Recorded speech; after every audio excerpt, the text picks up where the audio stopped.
그런즉 너희가 어떻게 행할지를 자세히 주의하여 지혜 없는 자 같이 하지 말고 오직 지혜 있는 자 같이 하여 세월을 아끼라. 때가 악하니라. 그러므로 어리석은 자가 되지 말고 오직 주의 뜻이 무엇인가 이해하라. 술 취하지 말라. 이는 방탕한 것이니 오직 성령으로 충만함을 받으라. 시와 찬송과 신령한 노래들로 서로 화답하며 너희의 마음으로 주께 노래하며 찬송하며 범사에 우리 주 예수 그리스도의 이름으로 항상 아버지 하나님께 감사하며. 우리는 누구나 잘 살고 싶어 합니다.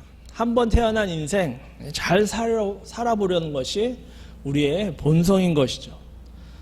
물론 잘 산다는 것, 그거 사람마다 차이가 있겠습니다. 어떤 분은 좋은 환경에서 사는 것, 그것이 잘 사는 것이다 이렇게 생각하는 분도 계실 것이고, 또 어떤 분은 가치 있는 일을 하는 것, 그것이 잘 사는 것이다 라고 생각하는 분도 계실 것입니다. 그리고 또 어떤 분은 큰 문제 없이 그냥 평범하게 사는 것, 그것이 잘 사는 인생이다 라고 생각하는 분도 계실 것입니다. 여러분은 어떻게 생각하십니까? 특별히 신앙인으로서 잘 살기 위해서 필요한 것이 무엇일까요? 사도 바울은 오늘 말씀에서 이 문제를 다루고 있습니다. 우리 그리스도인들 어떻게 잘 살 수 있는가? 그 답으로 아주 평범한 것 같지만 핵심을 꼭 찌르는 그런 말을 합니다. 잘 살기 위해서는 지혜로운 삶을 살아야 한다는 것입니다. 혹시 이것을 모르는 사람이 있을까요? 어느 누가 지혜로운 삶 대신에 일부러 어리석은 삶을 살고자 할까요? 그런 사람은 없을 것입니다. 그런데도 수많은 사람들은 자신의 기대와는 달리 어리석은 삶을 살기 때문에 사도 바울은 이 주제를 여기서 다루고 있는 것입니다. 이 땅에서 산다는 그 자체가 결코 쉬운 일이 아님을 우리는 너무나 잘 알고 있습니다. 더욱이 그리스도인으로서 잘 사는 것 어렵습니다. 그런데 지혜롭게 잘 사는 것 더욱 어렵습니다. 몰라서 어려운 것이 아니고 알지만 그것을 실천하기 어렵기 때문입니다. 왜냐하면 우리는 지혜보다 어리석은 일에 더 익숙하기 때문입니다. 그리스도인이 되어서 예전에 익숙했던 그 어리석은 일들을 버려야 하는데, 그리고 다른 길을 가야 하는데 그 길이 어렵기 때문이죠. 여러분, 습관 하나 고치는 것이 얼마나 어렵습니까? 얼마 전에 어떤 분과 대화를 하는데 그분이 그 만나기 한 달 전에 분명히 담배를 끊으셨다고 하는데 저를 만나시더니 다시 담배를 피우시는 겁니다. 그래서 건강도 안 좋으신데 왜 다시 담배를 피우시게 됐냐고 이렇게 여쭤봤더니 이번에는 정말 끊으려고 했는데 그렇게 안 되더라는 것이죠. 담배 정도는 자기의 의지로 아주 쉽게 끊을 줄 알았답니다. 그런데 이렇게 어려울 줄 몰랐다고 그렇게 말씀하시더라고요. 우리의 의지로 다 컨트롤이 된다면 얼마나 좋겠습니까? 그거는 우리 자신을 너무 과대평가한 것이죠. 성경에서는 그 생각 자체가 어리석은 생각이라고 말합니다. 우리의 의지만으로 사단이 컨트롤하는 이 세상의 풍조, 이 악한 세력에서 우리가 벗어날 수 있다고 생각하는 것은 그 자체로 어리석은 것이라는 것이죠. 만약 우리가 우리의 의지로 이 모든 것을 이겼다면 우리는 더 이상 죄를 짓지 않을 것입니다. 여러분, 습관 하나 고치는 것이 이렇게 어려운데 익숙한 그런 세계에서 나와서 다른 세계 속에서 다른 삶을 산다는 것, 그것처럼 어려운 것도 없을 것입니다. 에베소 교인들은 이방 세계에서 그리스도의 세계로 옮겨왔습니다. 어둠의 일에서 빛의 일로, 어둠의 자녀에서 빛의 자녀로 옮겨온 것입니다. 이제는 모든 그 어두운 세력들 다 벗어버리고 그 습관들 벗어버리고 빛의 열매를 맺는 그런 삶을 살아야 했습니다. 그런데 그것이 쉽지 않았던 것이죠. 그래서 문제가 일어났습니다. 그래서 사도 바울 오늘 말씀을 통해서 너희는 이제는 지혜로운 삶을 살아야 한다. 그리고 어떻게 살아야 하는지를 오늘 말씀해 주고 계시는 것이죠. 15절 말씀입니다. 그런즉 너희가 어떻게 행할지를 자세히 주의하여 지혜 없는 자 같이 하지 말고 오직 지혜 있는 자 같이 하라. 어떻게 행할지, 어떻게 살지를 잘 살피라는 것이죠. 그냥 아무렇게나 그냥 그렇게 지내는 것이 아니고 자세히 주의하여 살피면서 살아야 한다, 이렇게 교훈하고 계십니다. 그래야 어리석은 삶이 아니고 지혜로운 삶을 살 수 있다는 것이죠. 이제 그리스도인이 됐기 때문에 하나님께서 도우시기 때문에 우리는 가벼운 마음으로 이것저것 다 해보면서 이렇게 살면 안 된다는 것입니다. 이제는 그리스도인이 되었기 때문에 더욱 주의하면서 돌다리도 두들리며 건너가는 그런 심정으로 자세히 주의하며 행동하라고 말씀하고 계시는 것입니다. 그러면서 지혜로운 삶을 위한 3가지 구체적인 모습을 보여주고 계십니다. 첫째는 세월을 아끼는 삶입니다. 둘째는 주의 뜻을 분별하는 삶이고, 마지막 3번째는 술 대신에 성령에 취하는 삶, 성령에 충만한 삶을 말씀하고 있습니다. 물론 이 3가지가 다는 아닐 것입니다. 지혜로운 삶을 살기 위해서 더 많은 교훈들이 필요할 것이지만 이 3가지는 필수적이기 때문에 사도 바울은 오늘 이 말씀을 우리에게 주신 줄 믿습니다.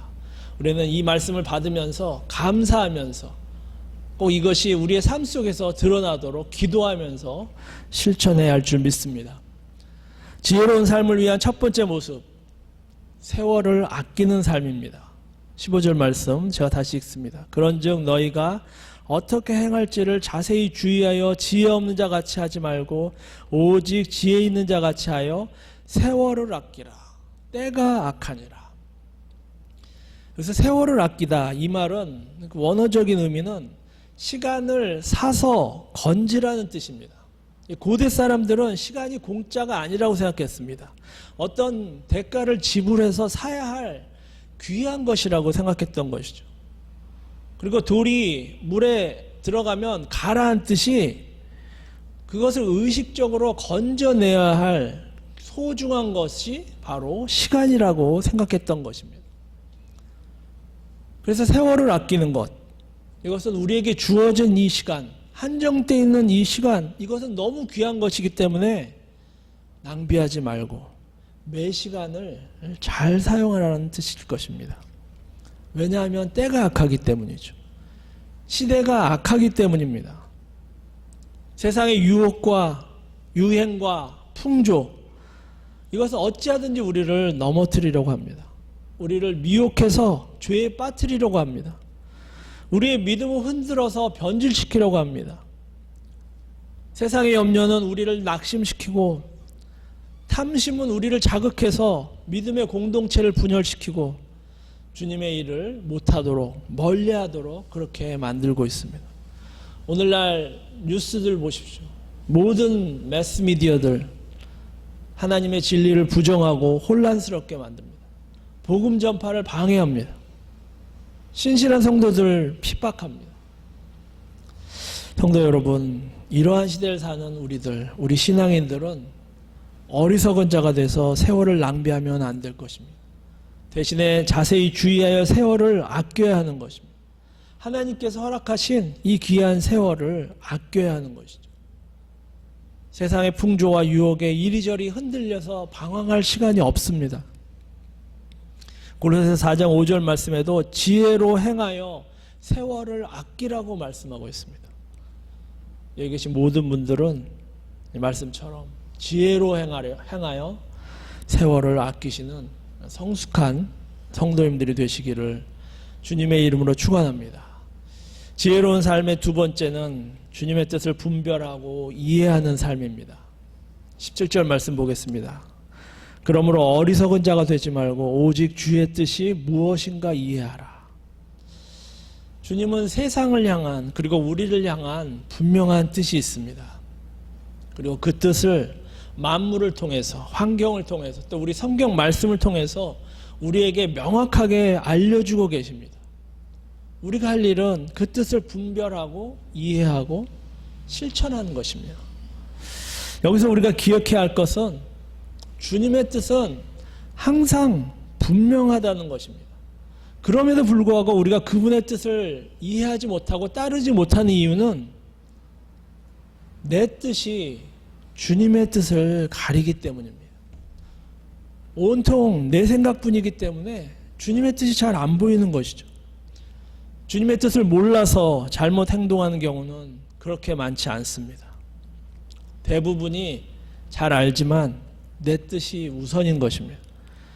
내 이익이, 내 상황이, 내 경험이, 내 판단이 우선이기 때문에 먼저 다 결정하고 난 후에 주님의 뜻에 맞추려고 하니까 주님의 뜻이 혼란스럽고 안 보이는 것 같이 느껴지는 것입니다.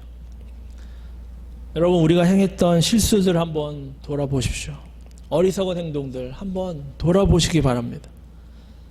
우리가 했던 거짓말, 험한 말들, 배려 없는 행동, 속였던 것들, 주님의 뜻을 몰라서 행한 행동이 얼마나 됩니까? 거의 대부분 다 알지만 주님 뜻 대신에 내 뜻이 더 우선이기 때문에 그것을 먼저 행했기 때문에 결국에는 서로 상처를 주고 죄를 짓고 후회하게 된 것입니다. 여러분, 선한 사마리아인 비유를 잘 아실 것입니다. 강도 맞은 사람을 그냥 지나친 제사장, 레위인들, 그들이 어려운 상황에 처한 사람을 도와야 된다는 것을 몰랐을까요? 그 계명을 몰랐을까요? 아니요, 그들은 누구보다도 잘 알았습니다. 그것을 가르치는 사람이었습니다. 그러나 그들은 자신의 이익과 자신의 뜻이 먼저였기 때문에 주님의 뜻을 무시하고 그냥 가버리는 어리석은 일을 행했던 것입니다. 또 우리는 주님의 뜻을 따르지 않는 그 이유가 알면서도 세상이 더 좋기 때문입니다. 세상을 따르기 때문입니다. 세상이 더 편안하고 익숙하기 때문입니다. 세상 물결에 몸을 맡기면 그냥 흘러가기 때문에 결국 어리석은 일을 하게 되는 것이죠. 여러분, 우리는 그래서는 안 됩니다. 산란기에 물살을 거슬러 올라오는 그 연어들처럼 거슬러 올라야 할 때는 거슬러 바다에서 강으로 힘차게 장애물을 뛰어넘어야 하는 것입니다. 시애틀에 사시는 목사님이 사진 한 장 보내주셨는데 산란기가 된 그 연어들이 얼마나 그 강력하게 거슬러 올라가냐면 수십 마리 연어들이 그 도로를 지나서 건너편에 있는 강으로 지나가더라고요. 산란을 위해서. 도로가 가로막고 있어도 그것을 통과하는 그런 생명력, 그런 주의력, 그런 분별력 우리에게도 필요할 줄 믿습니다. 그러기 위해서는 우리는 세상도 잘 알아야 합니다. 세상 돌아가는 일에도 관심을 가져야 합니다. 우리는 세상과 분리돼서 우리만의 리그를 하는 그런 사람들이 아니기 때문입니다. 우리는 세상에 들어가서 세상의 어둠을 밝히는, 그래서 하나님 나라를 확장시키는 그런 사람들이기 때문입니다. 20세기 최고의 신학자라고 불리는 칼바르트라는 분이 이런 말을 했습니다. 한 손에는 성경을, 한 손에는 신문을 들어라. 말씀을 통해서 하나님의 능력과 지혜를 받고 그것을 통해서 세상의 이치와 유혹들이 어떤 것인지 깨닫고 주의 뜻을 확실히 분별해서 어리석은 일은 버리고 악한 세력은 거스르고 그래서 지혜로운 그리스도인이 되라는 것입니다. 그렇습니다. 우리 모두는 이렇게 돼야겠습니다. 여기 계신 모든 분들은 주님의 뜻을 잘 분별해서 지혜로운 삶을 사시기를 주님의 이름으로 축원합니다. 마지막 세 번째는 술에 취하는 대신에 성령에 충만한 삶입니다. 18절 말씀입니다. 술 취하지 말라. 이는 방탕한 것이니 오직 성령으로 충만함을 받으라. 시와 찬송과 신령한 노래들로 서로 화답하며 너희의 마음으로 주께 노래하며 찬송하며 범사에 우리 주 예수 그리스도의 이름으로 항상 아버지 하나님께 감사하며. 이 술이라는 주제는 참으로 이게 흥미로우면서 아주 중요한 주제입니다. 신학자를 포함해서 기독교 안에서 여러 논쟁들이 있습니다. 그 역사가 너무 깊습니다. 절대 마셔서는 안 된다는 그런 주장에서부터, 술 마시면 지옥 간다는 그런 주장에서부터 시작해서 일반적인 음식으로 아무런 제약 없이 마셔도 된다는 그런 주장이 이 기독교 안에 다 있습니다. 이렇게 여러 스펙트럼이 있는데, 그리고 그 모든 주장들이 다 성경을 근거로 주장하고 있습니다. 그래서 읽다 보면 그 주장 모두가 다 일리가 있습니다. 그래서 기독교 안에서는, 기독교 역사 속에는 이 술 문제가 항상 논란의 중심이 되었습니다. 성경 말씀을 가지고 마셔도 된다, 마시면 안 된다, 딱 한마디로 결정할 수 없습니다. 오늘 말씀에서 이 문제를 다룬 이 사도 바울도 잘 아시다시피 술에 대해서 디모데에게 건강을 위해서 포도주를 마시라는 말씀 우리 알 것입니다. 이렇게 말씀했으면서 동시에 오늘 말씀 보시면 술 마시는 것, 술 취하는 것에 대해서 아주 극하게 경계하라고 말씀하고 있기 때문입니다. 이렇게 술 문제는 여러 이슈가 있지만 성경은 분명히 또 일관적으로 말하는 내용이 있습니다. 그것은 술을 마셔라, 술을 마시지 말라, 이런 내용이 아니고 일관적으로 말하는 것은 술 취하지 말라는 것입니다. 그리고 술을 취하면 방탕하게 된다는 것입니다. 술 취하면 사람이 자제력을 잃고 실수하게 돼서 해서는 안 될 그런 실수를 하게 되고, 그것이 또 반복하게 되고 결국에는 방탕하게 된다는 것입니다. 이것에 대해서는 모든 그리스도인들이 동의하실 것입니다. 자신의 경험을 통해서도 술 취해서 한심하게 행동했던 것들 다 기억하고 있기 때문입니다. 여기서 문제는 술은 마시되 술 취하지 않으면 되지 않느냐, 이런 것인데, 이것은 술 마시는 분들의 바람이고 결코 가능한 일이 아닙니다. 술 마시는 분들 중에 자신은 단 한 번도 취한 적이 없다고 말할 수 있는 사람은 이 세상에서 단 한 사람도 없기 때문입니다. 술 문제는 우리가 복잡하게 생각하고 우리가 복잡하게 문제를 만들어서 그렇지, 성경은 단순하고 명확하게 말합니다. 술 취하지 말라, 이는 방탕한 것이다. 대신에 성령으로 취해라, 성령으로 충만하라. 이 말을 다른 말로 하면, 우리는 성령으로 충만해야 되는데 우리가 술을 마시면, 술을 취하면 성령 충만할 수 없다는 것입니다.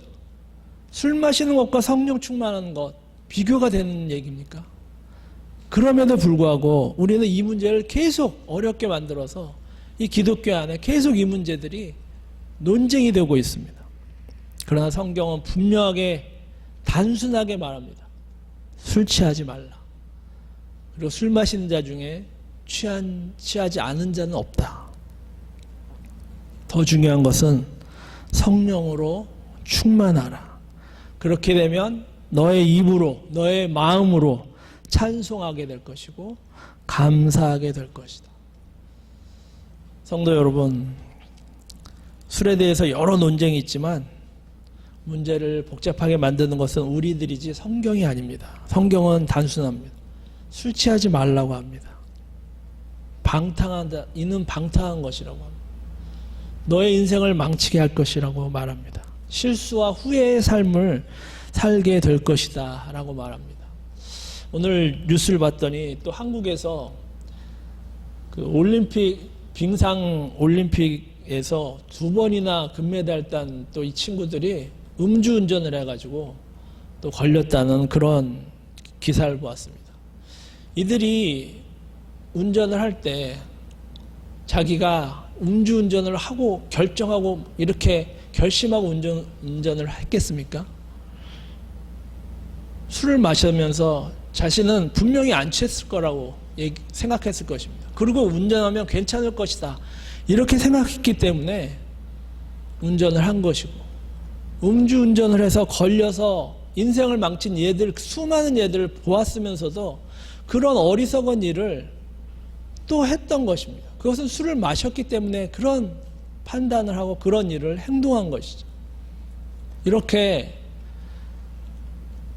술을 마시면 술을 취하게 되고 그렇게 실수하게 되고 인생을 망치게 되고 후회하는 삶을 살게 된다는 것이죠. 그 대신에 성경은 성령에 취하라고 말씀하십니다. 성령 충만해서 찬송하며 감사하라고 말씀하고 있습니다. 아주 심플합니다. 여기 계신 모든 분들 이 심플한 교훈의 말씀 그 앞에서 겸손히 아멘 하셔서 지혜로운 삶을 사시기를 주님의 이름으로 축원합니다. 말씀을 맺겠습니다. 지혜로운 삶의 모습 세 가지. 세월을 아끼는 삶, 주의 뜻을 분별하는 삶, 술 대신에 성령에 취하는 삶.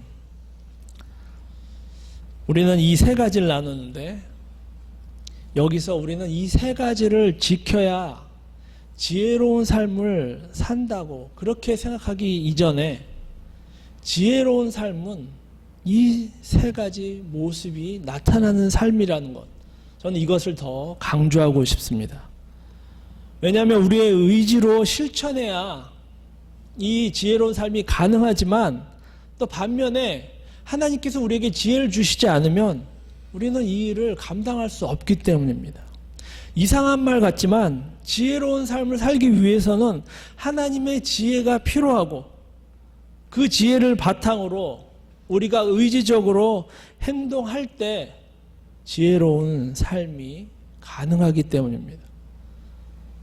그렇기 때문에 우리는 계속해서 하나님의 지혜를 구하면서 우리의 의지를 사용해서 자세히 주의하여 세월을 아끼고 주의 뜻을 분별하고 술 취하는 대신에 성령의 충만을 강구하며 실천하며 나아가야 할 줄 믿습니다. 그러면 오늘 우리 정장로님께서 기도하신 대로 모든 것이 합력해서 선을 이룰 것입니다. 여기 계신 모든 분들, 우리 모두의 삶이 어리석은 모습이 아니고 지혜로운 삶의 모습이 풍성히 드러나기를 주님의 이름으로 축원합니다. 같이 기도하겠습니다.